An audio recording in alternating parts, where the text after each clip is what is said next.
पाकिस्तान के पास ठोस शवाहिद हैं कि जाफर एक्सप्रेस हमला इलाकाई हरीफों की बैरूनी मावनत से किया गया। हमले में 30 बेगुनाह पाकिस्तानी शहरी शहीद हुए थे।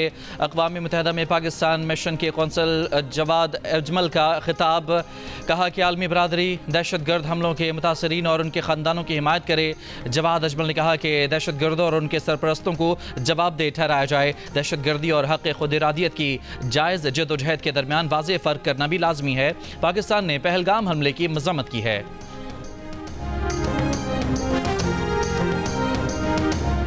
वफाकी हुकूमत का बाहमी इत्तफाक के बगैर नई नहरें न बनाने का फैसला। CCI सेक्रेटेरिएट से जारी नोटिफिकेशन के मुताबिक सूबों के दरमियान बाहमी इत्तफाक राय तक वफाकी हुकूमत नहरों के मामले पर आगे नहीं बढ़ेगी। वज़ीर आज़म की ज़ेर सदारत मुश्तरका मफादात कौंसिल के इजलास में फैसला किया गया कि नई नहरों की तामीर के लिए 7 फरवरी 2024 को एक्निक की मंजूरी का फैसला वापस लिया जाएगा। इरसा को तमाम फरीकैन के बाहमी इत्तफाक से तमाम खदशात दूर करने की हिदायत।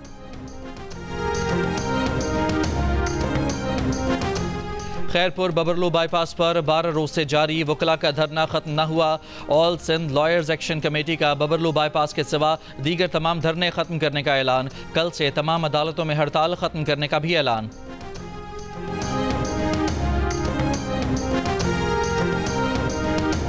कनाडा में इलेक्शन के इब्तदाई नताइज में हुक्मरान लिबरल पार्टी को बरतरी। लिबरल पार्टी के हामियों का जश्न। कैनेडियन मीडिया के मुताबिक लिबरल पार्टी को वाज़ेह अक्सरियत मिलने के इम्कानात कम हैं।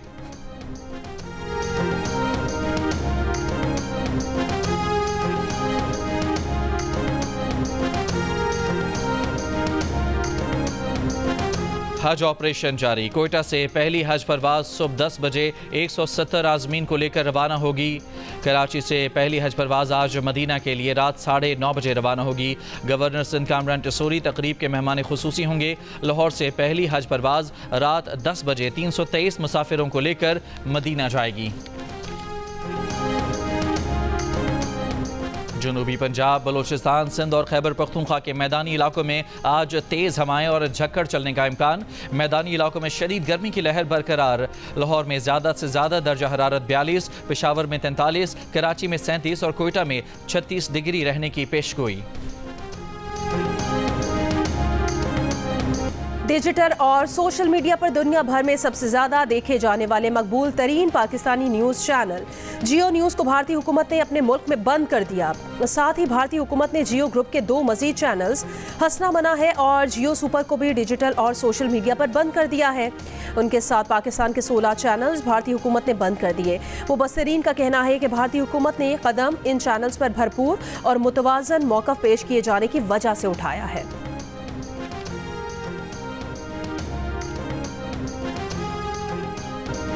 भारत में सियासी एक्टिविज्म के लिए मशहूर पंडित स्वामी सरस्वती ने पहलगाम हमले पर अहम सवाल उठा दिया। कहा, अगर घर पर हमला हो तो सबसे पहले पूछा जाता है कि चौकीदार कहाँ था। पहलगाम हमले पर भी यही सवाल बनता है। उन्होंने ये भी कहा कि भारतीय हुकूमत के पास दरिया सिंध का पानी रोकने या जमा करने का कोई तरीका नहीं है।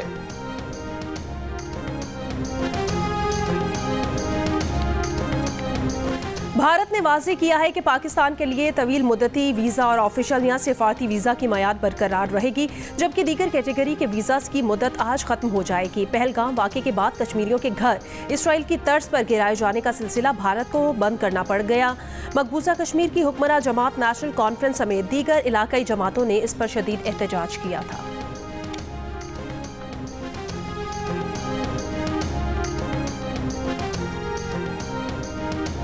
भारत की चालें और पाकिस्तान का दो टोक जवाब। हर इल्ज़ाम, हर इक़दाम का हिसाब। हर लम्हा बदलती सूरत हाल पर सिचुएशन रूम दिन रात मुतहर्रिक। हर सच, हर खबर, हर रद्द अमल सिर्फ जियो न्यूज़ पर। नोशकी में ट्रक अड्डे के करीब तेल से भरे ट्रक में आग लगने के बाद जोरदार धमाका। ट्रक ड्राइवर जाँ बहक, 70 अफराद जख्मी। 37 जख्मी कोयटा मुंतकिल कर दिए गए। ज़्यादातर जख्मी 40 से 70% तक झुलसे हुए हैं। वज़ीर आला बलोचिस्तान मीर सरफराज बुगटी का सिविल अस्पताल कोयटा का दौरा, जख्मियों की अयादत की। कहा, तमाम जख्मियों का इलाज हुकूमत कराएगी। जो जख्मी कराची जाना चाहते हैं उन्हें हेलीकॉप्टर देने को तैयार है। C-130 तैयारे का बंदोबस्त भी कर सकते हैं। जख्मियों के लिए जो सहूलत दरकार है हम देने के लिए तैयार हैं।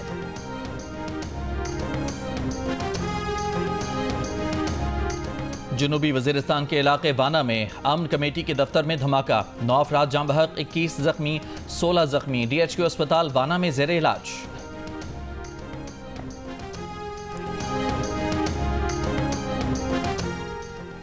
स्पेन और पुर्तगाल में बिजली के बड़े ब्रेकडाउन के बाद बहाली का सिलसिला जारी। पुर्तगाल में 89 में से 85 पावर सब स्टेशन बहाल।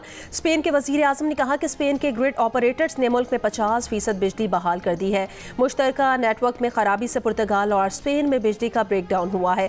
खराबी का तयन अभी तक नहीं हो सका। फ्रांस के जनूबी इलाकों में भी बिजली मुअत्तल हुई। स्पेन और पुर्तगाल में बिजली बंदिश से परवाजें मुतासिर, मेट्रो ट्रेन का ऑपरेशन मुअत्तल रहा।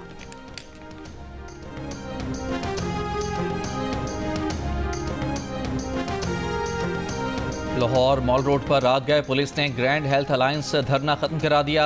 टेंट उखाड़कर सड़क खोल दी। ग्रैंड हेल्थ अलायंस का दावा है कि पुलिस ने उनके 75 से ज्यादा साथियों को गिरफ्तार किया है। पंजाब पुलिस पर लाठीचार्ज और छापों का भी इल्जाम। कहा धरना नए मकाम पर शिफ्ट किया जाएगा। गुज़श्ता रोज वज़ीर आला हाउस की जानिब बढ़ने की कोशिश पर पुलिस और मुजाहिरीन के दरमियान झड़प हुई थी। बाज़ मुजाहिरीन को हिरासत में भी लिया गया था। बुनियादी मराकिज़ सेहत की निजकारी के खिलाफ ग्रैंड हेल्थ अलायंस का धरना 24 रोज से जारी था।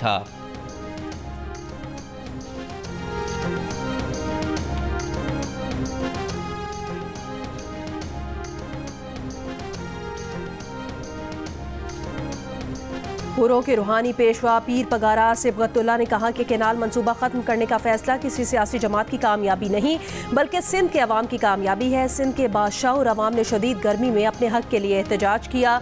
सरहदों पर जंग के खतरात मंडला रहे हैं। पूरी कौम को मुत्तहिद होकर पाक फौज के शाना बशाना खड़े होने की जरूरत है।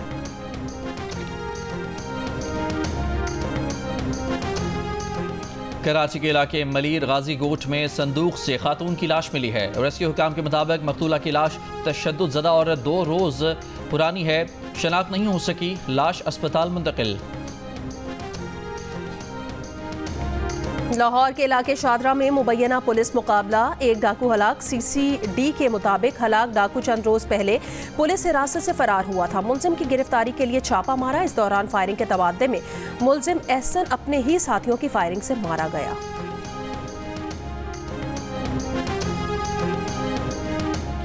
EOBI ने कम अज़ कम पेंशन 10,000 से बढ़ाकर 11,500 कर दी। वफाकी वजीर ओवरसीज़ पाकिस्तानी सालिक हुसैन को इजलास में बताया गया कि 10,000 से ज़ायद पेंशन में 15% इजाफा इतलाक 1 जनवरी 2025 से होगा। पेंशन में इजाफे का बाकायदा ऐलान 1 मई को यौम मजदूर पर किए जाने का इम्कान है। 10 से कम मुलाजमीन वाले इदारों को EOBI कानून में शामिल करने की तजवीज़ है। ज़रई, घरेलू, मालियाती और कानूनी इदारे भी कवरेज में लाने का फैसला। चौधरी सालिक हुसैन ने कहा कि समाजी तहफ़्फ़ुज़ स्कीमों का दायरा मज़ीद वसी किया जाए। सखर में 2 ग्रुपों में फायरिंग से 4 अफराद जाम बहक हो गए, 2 जख्मी। पुलिस का कहना है कि कुरैशी गोठ में पुरानी दुश्मनी पर 2 ग्रुपों में फायरिंग हुई।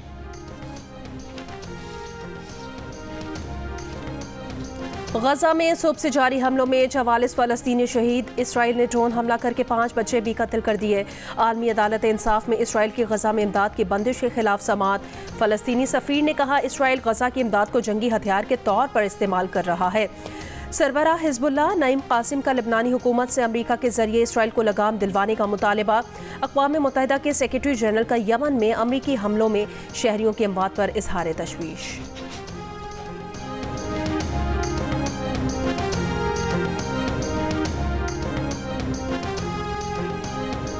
ईरान के शहर बंदर अब्बास की शहीद रजाई पोर्ट पर धमाके में अमवात की तादाद 65 हो गई। ईरानी हुकाम ने धमाके की वजह गफलत करार दे दी। ईरानी वज़ीर दाखिला सिकंदर मोमिनी का कहना है कि धमाका एहतियाती तदाबीर पर अमल न करने और गफलत की वजह से हुआ। मुजरिमों की शनाख्त करके तलब किया गया है। शहीद रजाई पोर्ट पर हफ्ते को हुए धमाके में 1200 से ज़ायद अफराद जख्मी हुए हैं।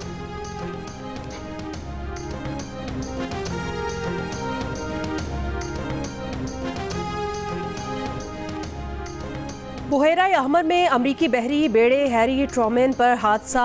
F-18 लड़ाका तैयारे समंदर में गिर गया। अमरीकी फ़ौज के मुताबिक F-18 तैयारे के साथ उसको खींचने वाला ट्रैक्टर भी समंदर में गिरा। F-18 तैयारा समंदर में गिरने से बहरिया का एक एहलकार जख्मी हो गया। तैयारे और ट्रैक्टर के साथ गिरे तमाम अफराद को समंदर से निकाल लिया गया है। अमरीकी बहरी बेड़ा यमन पर अमरीकी हमलों में हिस्सा ले रहा है। HBL PSL 10 में आज कोयटा ग्लैडिएटर्स और मुल्तान सुल्तान्स मद्दे मुकाबल होंगे। मुल्तान सुल्तान को प्लेऑफ मरहले तक रसाई के लिए अपने तमाम मैचेस जीतना लाजिम। पॉइंट्स टेबल पर मुल्तान का आखिरी नंबर, लेकिन रन्स बनाने में इसके कप्तान मोहम्मद रिजवान।